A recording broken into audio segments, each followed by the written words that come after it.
Hello Tech Explorers, want to link Telegram to your laptop so you can message on the bigger screen? I'll show you how in just few quick steps. Let's go. First, open the Telegram app on your laptop and tap on Start Messaging.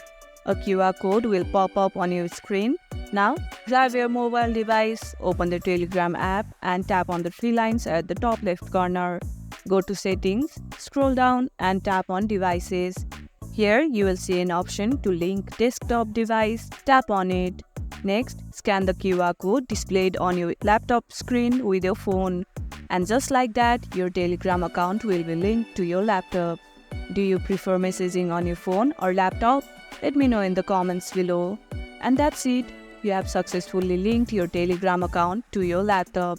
If this tutorial helped, don't forget to like, share, subscribe and drop a comment below. Thanks for watching and I'll see you in the next video.